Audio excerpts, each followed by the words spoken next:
Hey guys, what's going on? Doing a little bit something a little bit different right now. Um, I was having trouble thinking of what I wanted to do for Thursday's video, so I figured I would talk about something that the group, which is the same group that did the TFT Soul Brawl video, so it's me, Zach, Chris, Alan, Haru, and Everett. Something that we were planning on doing in the near future for streams and stuff like that. So we wanted to play D&D for a while, and I wanted to do, I'm going to be DMing it, and I wanted to do something One Piece inspired, but we found out that, thankfully, to help me with not having to translate everything from regular D&D over to One Piece stuff, that there is an edition called Dungeons and Devil Fruits that you can see right here on your screen, made by some wonderful people. I'm pretty sure there are credits, yep, down here, so you can see like all this stuff, made by these wonderful people. So I wanted to make this video real quick to talk about, hello Uta, to talk about some of the changes that are added to this, go over some of the more specific stuff, and then leave a link to both this and the DM guide in the description, so that whenever we end up doing this in the near future, we haven't decided on a start date, by the way, but it will probably be within the next couple of months at least. Again, not 100% sure. But that way when we do start doing it, you guys can follow along and understand some of the terminology and stuff. A lot of stuff relates to normal D&D stuff, so if you don't know anything about normal D&D, it's a little bit hard to follow. I'm still learning, personally. You're normally supposed to play regular D&D before you do homebrew stuff, but I wanted to do One Piece thing, and I'm going to go watch a whole bunch of videos before we start to make sure I'm ready. But yeah, so let's talk about some of the changes. So the first couple pages of the doc, or the PDF, talk about One Piece terms. So like you have talk about the seas, the Grand Line, the New World, stuff about the Final Island, bunch of stuff. There are changes that you can see that go over more specific stuff. So where it's basically just fighters. Characteristics have been largely left the same in Chapter 1. So like I said, there's a lot of overlap between original D&D and this. So again, there's also Dungeons and Dragons 5th edition handbook that I will also be linking in the description, which explains more stuff. And if you guys enjoy this, maybe you guys can play your own D&D campaign alongside ours, which would be pretty cool. More changes, just bigger stuff anyway. Okay, so character stuff. Again, this is all pretty similar to original D&D, although the races are slightly different and the classes are different. There's also, of course, devil fruits and hockey and stuff like that. So this bit talks about, we'll talk about it a bit more when we get to that point. Again, this is all very, very regular D&D stuff. The tiers, blah, blah, blah. Okay, races. So this is the first change. So first of all, there is only one language, because in the One Piece world, everyone speaks English or Japanese or Spanish, typical anime rules. So there's no like traits or proficiencies towards different languages and stuff like that. It's all just one language. So no races have like inherent language gaps or anything like that. It's all pretty normal. You have, of course, your humans, which gain stuff related to conquering and building kingdoms and stuff like that. You have, your ability scores, human variant traits. You have bigger giants, like you have giant people. So people that are the size of Aokiji or like Kizaru, stuff like that. You have the Kuja, stuff like that. You have fishmen, or just fishmen. As one of the races, they have inherent water breathing, just a bigger stature and more strength typically. Your base walking speed, yep, all this stuff. Fishmen are pretty big. Multi-arms, this is so there are sub-races. Yeah, you have sharks, manta rays, octopus, and smelt whiting traits. Smelt whiting fishmen are known to have dominant fish-like characteristics. Oh, I did not see this one before. Ability score, big mouth, hydro cannon, cool. Oh, so like the guy from Arlong Park that shot the water stuff at Usopp. Then you have merfolk, which is like the people who live in Fishman Island, so like Kami, Kokoro from Water 7, stuff like that. Basically mermaids, mermen. They have just tails, but when they turn 30, they do gain they do gain legs. They have extra beauty and stuff like that. They're very peaceful, victims of slavery. You know, you have your traits and stuff like this. Pretty cool. You have the Sky Island, so you have Shandians and stuff like that, which is pretty cool. Also Birkins, although not much there's some other Sky Island groups. I'm assuming this is where whatever Eroge would be from, because I don't recognize this word from original One Piece. But then you have Skypians, so you know, like Conus, her dad, you know, the Blue Navy or whatever they were called, I don't remember. Stuff like that. Skylanders have their own traits. Then again, the subraces, Shandians, Birkins. So like, where Eneru came from, basically. So you gain mantra, you gain observation hockey straight off the bat. Another thing is that when it comes to devil fruits and hockey, people can choose to start with it, but I have basically said no to that. The DM's allowed to choose that. Starting with devil fruits or hockey can just make the beginning a little easy, so we decided not to do that, although there is rules about devil fruits appearing on islands and being able to search for them and stuff like that. We'll go over that in a bit as well. You have minks, which this is more of a later thing in One Piece if you're not super caught up, but if you are caught up, it's like carrot, you know, it's the minks. Basically, if you aren't caught up, they're like animal people. They have electric powers, and then they have this Sulong transformation, which only happens under a full moon, lets them go the equivalent of Super Saiyan. They get insanely strong, stuff like that. Then you have the yokai tribesmen, which is something also added to this form. It's basically people who are like slightly human but seem kind of weird. So like Magellan, you have Apu down here. I personally can't think of anyone else specifically off the top of my head, but just people with like super crazy traits based off Japanese yokai. They have their own stuff. You have the long legs, the long arms, snake neck, three-eyed. These are the forms you can take for your subrace. Then you have cyborgs. Pretty cool. You're allowed to modify yourself. You gain extra armor, and then, like I said, you can upgrade yourself as you go along. And there's all this stuff.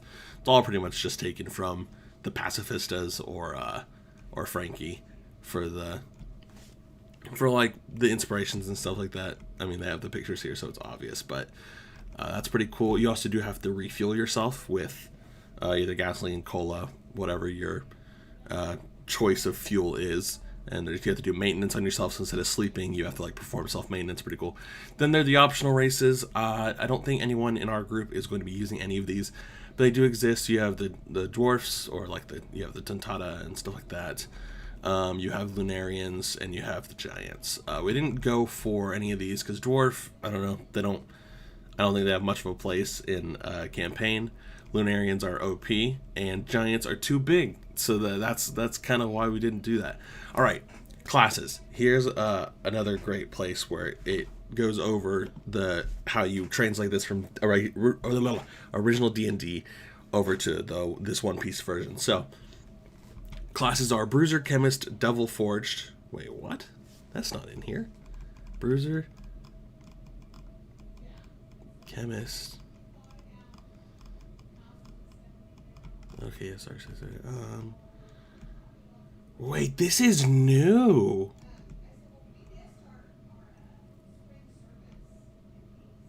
Oh, I need to read this later. Like when we first started talking about doing this was not a thing. So this is actually being regularly updated. That's pretty cool. Keep that in mind. This is being regularly updated. I have to read that later. Okay, that's pretty cool. Scroll all the way back up. So, Bruiser, Chemist, Devil Forged, apparently, Marksman, Martial Artist, Priest, Rogue, Skald, Tinker, and Warrior. They have, this is their the derivatives, basically. So, whenever you're looking at spells that you can take and stuff, this tells you what hit die is, your primary abilities, armor, weapon proficiencies. There's also terminology changes, so when dungeons in D&D, when it's called a spell, instead of here it's invention or tactic. Holy spells are holy or elemental power. Spell casting is special tactics or special powers. Magic item is energy infused items or a gadget, and cantrips are your natural abilities. So yeah, we're gonna go over the classes very shortly. They added some extra stuff to this. So you have bruisers. typical stuff, Katakuri, Luffy, stuff like that. They have their extra, you know, the stuff they learn as they level up.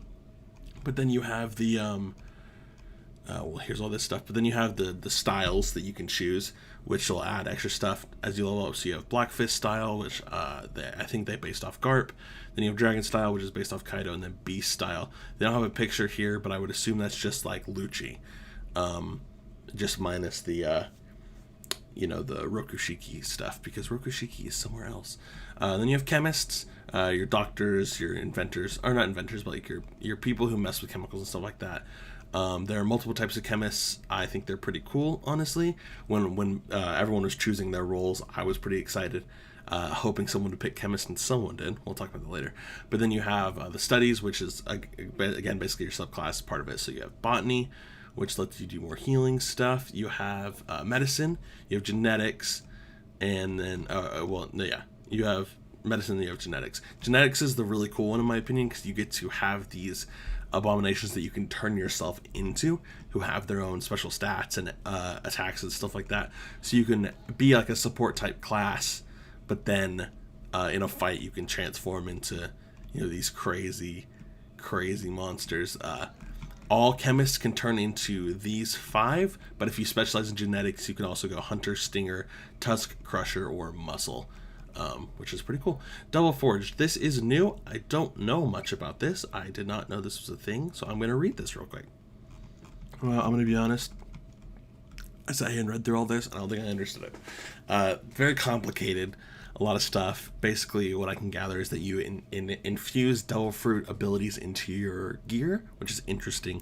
There are 3 different subclasses, being either, it says gear smithing, which I assume is armor, stuff like that. Then you have blade smithing and firearm smithing. So just, adding stuff to these things. Then you have these emanations, which gives you extra ability.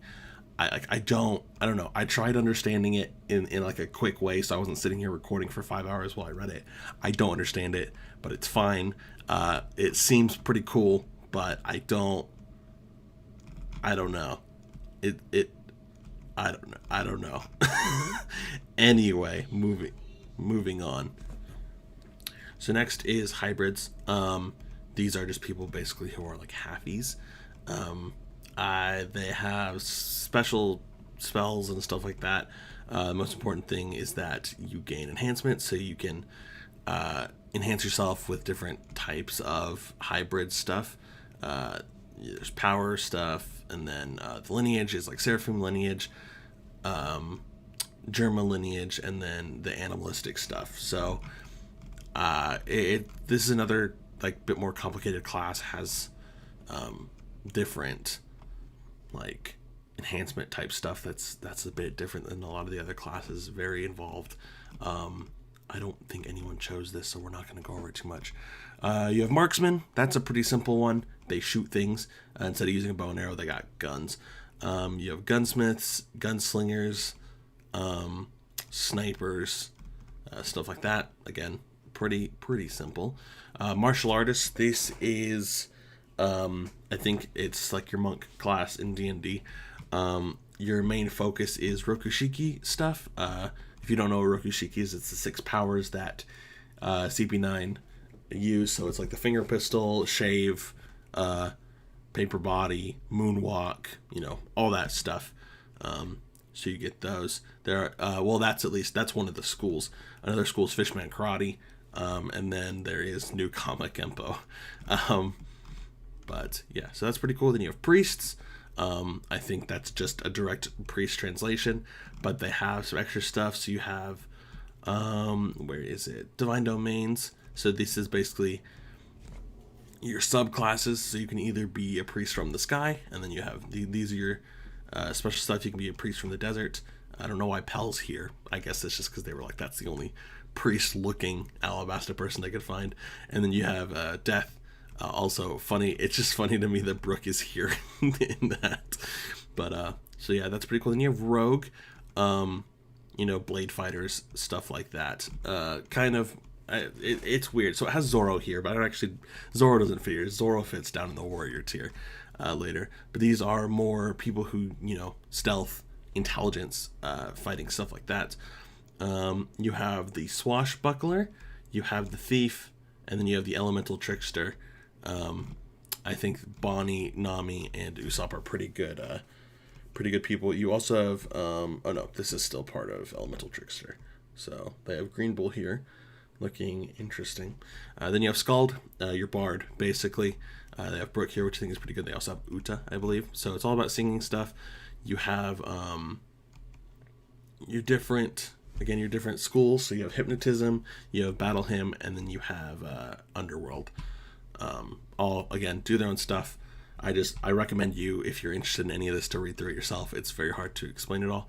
Then you have Tinkerer, basically your inventors, stuff like that. They have like recharging stuff, gadgets, all about making things. Pretty cool. If your studies are military science, meteorology, or robotics, again, I think those are pretty self-explanatory if you know anything about One Piece. Then you have your warriors. These are your swordsmen. So it's going to show Drake. It's going to show Mihawk down here, I believe. But then you have your warrior types, which I found pretty interesting when I was looking at this. I think if I had made a character myself, I would have gone for this because I think this cursed soul warrior type is very interesting. Basically, your weapon it's like Enma, I guess. Your weapon has a cursed soul in it, and you have to consume like cursed stuff for things. But you have cursed soul, you have black weapon, and then you have elemental style, which like more like Kinemon, or just people who can light their swords on fire, stuff like that. Whew, okay, so that's all the classes. Now we have crew and background. This is again more about making your characters, appearances, personal characteristics, all this stuff.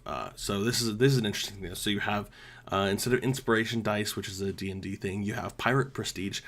So basically, after an island or just after a big fight or something, I as a DM am allowed to award pirate prestige to whoever I feel participated the most or helped the most during the arc, quote unquote. And then you can use pirate prestige to activate either inherent abilities through your role in the crew, or just normal stuffs like look at quests, find minor clue, gain reputation, stuff like that. Now we have crew roles. So of course, it's One Piece. There are crew roles because we're gonna be on a ship a lot of the time. So there's stuff you need. You have your captain, your navigator, your doctor, your chef, your shipwright, your musician, your lookout, your helmsman, and your record keeper. Those are the main ones that are added here. All pretty important in their own ways. Every class, like I said, comes with their own pirate prestige type things, as well as a feature that's more of an inherent ability. It's like for the captain, you have more of a sway whenever you give orders to your crew. They are more likely to follow it as long as it doesn't go against who they are as a person. Then for the pirate prestige thing, you can use it to hire people to be on your crew for either a short or extended period of time, depending. Navigators, navigate, build sea charts. Your prestige is storm tracking. Doctors, healing, stuff like that. Your prestige is first aid. Chef, making food, getting everyone happy and healthy, keeping them safe while they're on the waters. You can make a big feast for everyone, which increases proficiency. Or you can produce food for a number at the end of the short rest, regain hit points, and I think it also can, I don't know. Never mind, whatever. Shipwright, taking care of the ship, making sure that it does not fall apart on us. Again, pretty important. Musician, morale boost, Song of Legends, which can help your reputation spread on islands. This was defensive coding, by the way, which you give the ship's hulls 10 temporary hit points for every pirate prestige point you spend. Pretty cool. The lookout, basically just spotting stuff. You can do this to spot things from very far away. Pretty cool. Helmsman, this is all about steering the ship, keeping it on track, make sure everyone going where they're going. This picture of Jinbei with his nipple out is very confusing to me. And then the record keeper is more just like keeping the journal, stuff like that. Pretty whatever. Also, high intelligence helps whenever you're researching stuff while you're on an island, stuff like that. Then for your backgrounds, these are pretty. This is a lot of more D&D terminology stuff. It's just about giving you extra personality traits, some more features, skill proficiency, stuff like that. Pretty cool. Let's scroll down. Crew faction. This is if you go for a Marine or a non-pirate crew. We will not be doing that. We will be a pirate crew, so we only have to worry about this. Character dreams. This is another thing, or this is just to help them. Basically, if my players could not think of a goal for their character, this is just to help them figure something out. Give some examples, and you can roll for it if you want, or just figure it out. Anyway, so equipment. Instead of money, we have belly or berry. Berry, we call it berry. Basically, it's the money. Starting wealth by class. Ooh, I had not paid attention to this before. That's pretty good. Then you have armor and shield, stuff like this. Selling treasure, exchange rates, X tolls, gore, silver, gold, and platinum. Pretty cool. Light armor, medium armor. Again, this is just this sort of stuff. Very, very more D&D. So I'm just going to kind of skip past this because we're just trying to focus on the stuff that has been changed.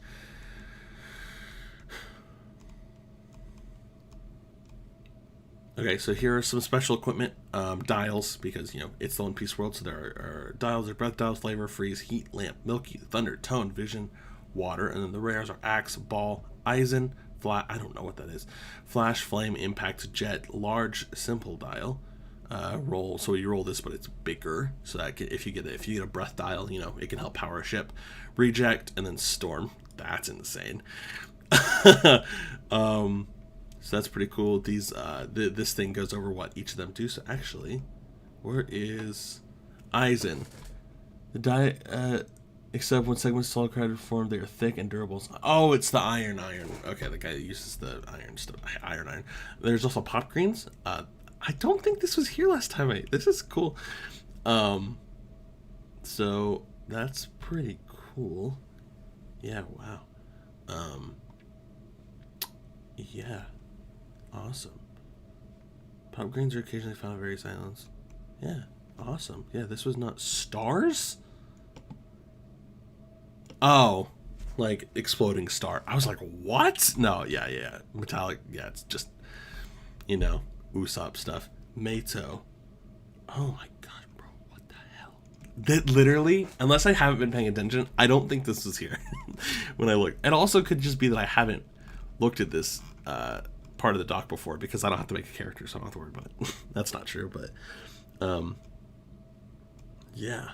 Underworld Marketplace, Den Mushi's. I know this was here. I remember this. Expenses and what we got to spend. Trinkets. Yeah, that's just, stuff like that. Customization and feats. Okay. Here we go. Back to some more stuff. So multi-classing. We will not be multi-classing in this. I know in regular D&D, multi-classing is a thing that people like to do, but these classes were not balanced with the idea of multi-classes in mind. So we won't be doing that, but there are prerequisites in case if you want to do that in your own time. So these are your prerequisites for all that stuff. Experience points, hit points, proficiency, all that stuff. Class features, channel divinity, extra attack, blah, blah, blah. Anyway. So feats. This is stuff that you can. A feat defines how your character. Additionally, many of these feats require certain prerequisites to be met before unlocking them in the form of score minimums. Already having certain feats unlocked, being a certain race.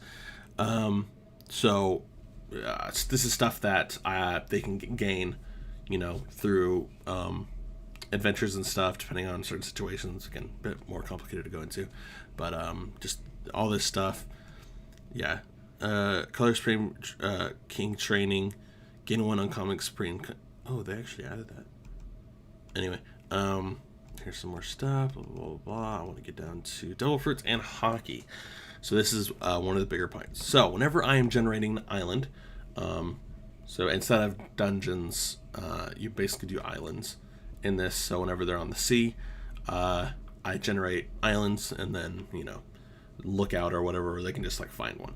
Whenever I'm generating an island, depending on the size of the island, oh, never mind. We'll do Spirit Surge event first. Yeah, so spiritual advancement. So this is I'm assuming spiritual advancement is the term for it in regular D&D, but basically after defeating, after doing something pretty big in your adventure. So say when Luffy took down Arlong, or when he took down Crocodile, or when he took down, CP9, you get a Spirit Surge event.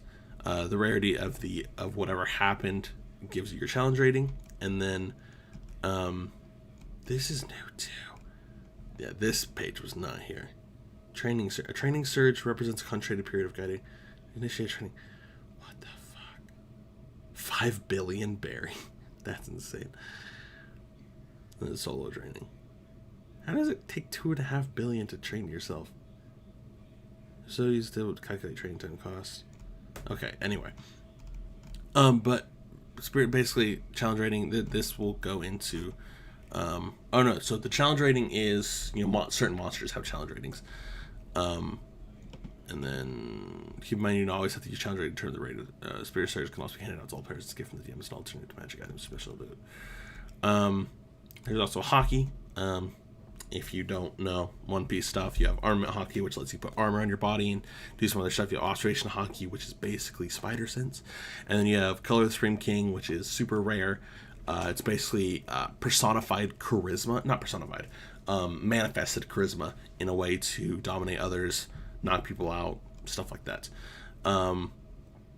So here are hockey feats that you can gain through certain things. You got your armament hockey. There is more stuff here. Observation hockey. There's more stuff here. Color Supreme King. Pretty cool. Oh my gosh, it's still going. Jesus Christ. Then we got double fruits. So what I was trying to say was when I'm generating an island, depending on the size of the island, I will roll a dice. So if we're doing a medium island, I roll a d8. If I land on a 1, then double fruits spawn on that island. So no matter what type of dice I'm rolling, I have to roll a 1. So that's why on smaller islands, it's way harder to find a double fruit. But on a colossal island, there's a 1 in 4 chance that a double fruit will spawn there. Problem is that everyone has to roll. Let's see. At the end of the search, everyone would make a group check using wisdom or intelligence. So you roll for wisdom or intelligence, and if you beat the DC number, so if it's a medium island, they have to beat a 16. If over half the crew, so we have a crew of 5 people, so at least 3 people have to hit over 16. If we do that, they find a double fruit. Awesome. If they don't find it, then they don't find a double fruit. Then after you find a double fruit, you have to appraise it. You can either take it to an appraiser, or if you have people on your crew who know how to do that, they can do it. Then whenever it is appraised, you have to roll for its rarity. So I roll a d100, depending on the number I get is the rarity of the devil fruit. And then after I roll what its rarity is, I roll what its rarity is. How I said roll what its rarity is. I then roll for what the fruit is. So say I roll a 60, it'd be rare. So you come over to the rare one, I roll a d100, and I land on a 51. The Ito no Mi, the string fruit, that is Doflamingo's fruit. Then the people in my crew can look at that fruit, look at what it does, try and, or if they don't know One Piece, I'm not going to let them Google what the fruit does. Only a couple people in my group would actually know. That'd be Zach and Alan. They would know what the fruit does. They can either decide to eat it or sell it. Pretty common. So you have your pretty lame fruits down here. Pretty decent fruits here. You have the scissor fruit. I don't even know what that is. Stone control, is that Pika? I guess that is. The shadows fruit, that's Moria's fruit. Get the string fruits. Oh, the Gamu no Mi, that's right here. That's interesting, because I'm pretty sure if you go down here to Legendary and you go down to Mythical Zone Celestial, I'm pretty sure that is Luffy too. That's like the Nika fruit. Gear 5 spoilers. This won't be out by then. When will this come out? What's today? Tuesday? So this comes out the 3rd? Yeah. Sorry. Spoilers, I guess. Gear 5 is going to be animated in like 4 days. I'm so excited.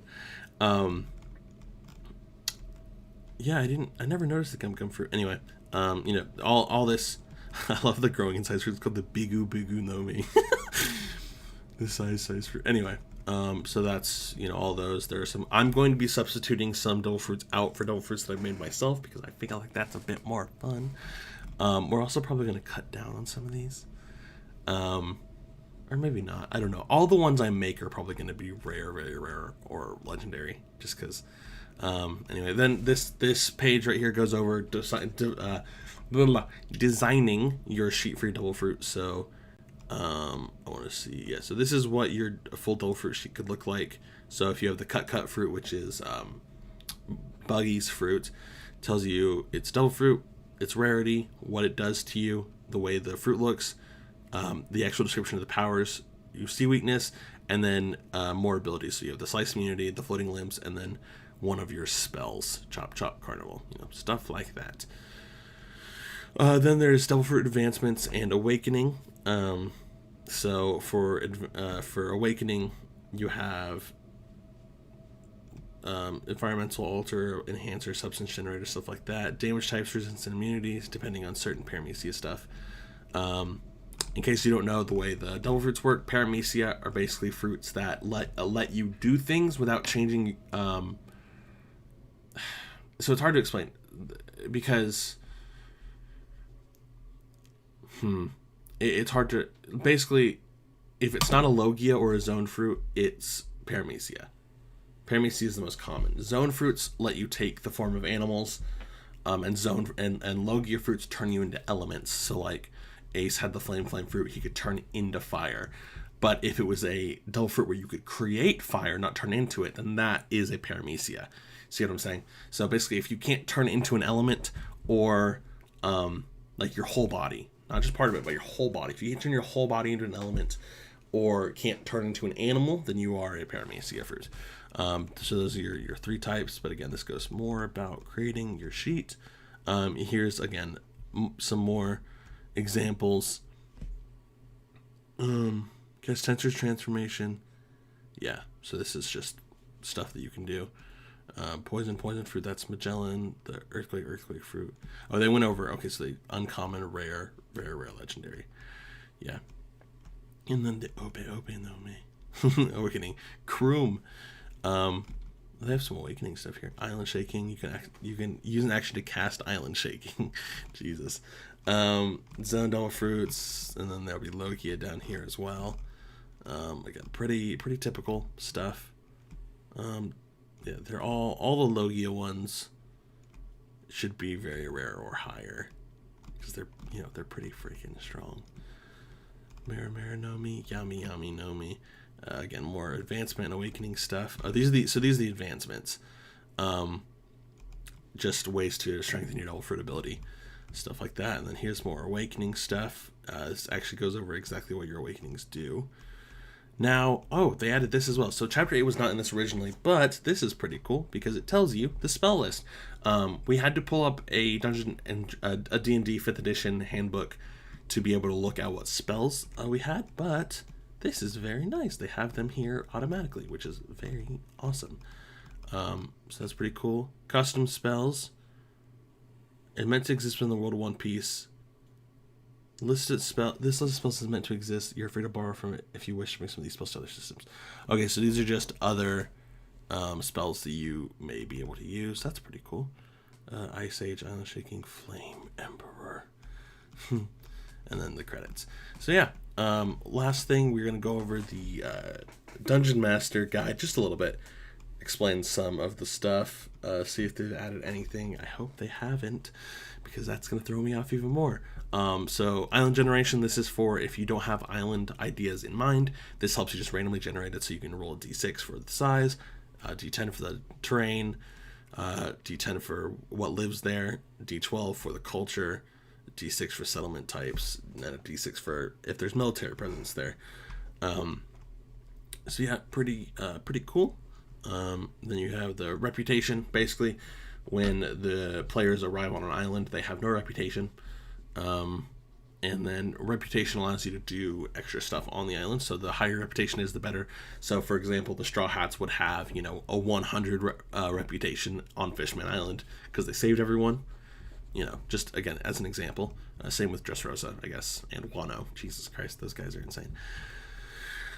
Here's an example map. It's kind of sideways right now, so I can't really go. And then ships. Ships are a big part of this because, at least 70% of our time is going to be spent on the ocean. Hopefully not that much, but it is. So ship stuff, how much space, how much can the crew hold, its capacity for holding cargo, upgrade slots, stuff like that. And then because it's One Piece, there's of course sentience. Basically your ship forming enough of a bond with your crew to gain sentience, which is pretty cool. Rescue Crew, Supernatural Waste, Inspiring Chant. Very nice stuff. Then here are some examples for stat blocks for different ships. So stuff I can just take inspiration from when making ship stats, which is pretty nice.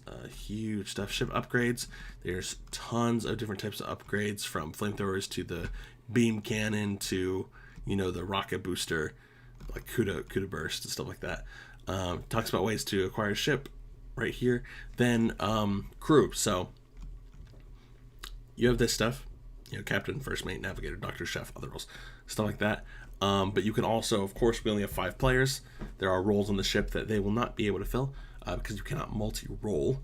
You can switch your roles, but it takes, you roll a D, I think it's at a D6, and then you times that by something. Or maybe it's a D10 and you times it by something. I don't remember.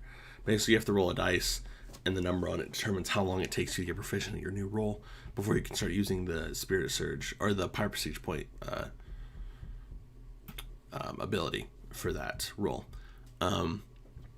But like I said, because you can't, the 5 of them won't be able to fill every role. You can hire people when you're on an island. You have to pay them salary, and then eventually, if they're there for long enough, they can join. So if hireling is treated well and bonds the crew over time, they might eventually graduate to becoming a permanent member of the crew. These NPC crew members may start to work as apprentices under players. Higher level NPCs, skilled mercenaries, may end up in the crew over time. Yeah, loyalty rule from Chapter 4 in the dungeon in the official D&D. So that's that. Fleet stuff. This is for if, you know, you end up having this huge crew, but you don't want to travel all at once. You can have a fleet. There's fleet orders. There are, if certain events, like there's weather stuff, ship tragedy, you know, all this stuff, minor damage, major damage, broken parts, plague, deadly poison, captured, launched, mysterious disappearance, complete. They added some of these because I don't think any of this was here. Maybe it was. I don't remember all this stuff. I remember these. Anyway, then sailing, you know, things pretty normal. This will just be what happens when we're on the sea heading towards an island. Yeah, pretty chill stuff. Still, there's more officer actions, crashing, docking a ship, finding a map, drawing a map, all this stuff. This is for charting for sea. The monster manuals, again, this is also something nice for me because this gives stat blocks for enemies. So I, again, do not have to come up with that stuff on my own. They also come with their own stuff. So it ranges from everywhere from sea creatures like sea kings and stuff like that, to, there's freaking Zoe. Keep scrolling because I want to get to, yeah. So there's Marines all the way, it goes all the way up to Admiral and then Fleet Admiral. Very cool. Look at all this stuff. This is insane. Then you have Pirates, Warlords, Emperor's Commander, and Emperors. Those are the biggest boys. And you have World Government. Then you have Fishman, Mink, Samurais, Bounty Hunters, Elbaf stuff, Tinkerers, Devil Fruit users. Here's some extra stat blocks for if they have Devil Fruit's pretty cool. A Logia Fruit user right there. Epic bosses, work in progress. Oh, this is new. This section introduces a range of exceptionally lethal bosses. CR calculations may no longer apply to determining difficulty in this section, since it is capped out at 30. Be aware that these bosses present extreme challenges. Even level 20 parties may find them difficult to defeat despite having full resources. Sea King Lord. Dread Yonko. What? Dude, that's so cool. Oh man, I'm excited. I'm telling you, they're adding stuff. If you want to do this, keep in mind that they are regularly updating this. That's awesome. Then finally, treasure. Pretty normal stuff. Just, you know, it's nothing too important for you guys to understand right now. Yeah, that is pretty much everything I wanted to talk about. So, like I said, we will be doing this sometime in the near future. Not sure exactly when. Everyone's kind of busy, so we don't have all the time in the world to be working on making our characters. I don't have all the time in the world to be working on making the world. But we will be doing this sometime soon. When we get it going, it'll probably be once either every week or every other week. Not sure. It'll be streamed on this YouTube channel. So that's pretty cool. This video was a lot longer than I expected it to be, but that's okay. Honestly, I'm really really excited to be doing this. It's going to be a ton of fun. I'm just excited in general to DM and take everyone through a One Piece world that I've created myself. It's pretty exciting. And then just see how they interact with it. A lot of cool stuff. Anyway, thank you guys so much for watching. I hope you guys are looking forward to this, and I hope you will take this and play with your friends as well, because that seems like it'd be a lot of fun as well. So, yeah, thank you guys so much for watching. See you later. Bye!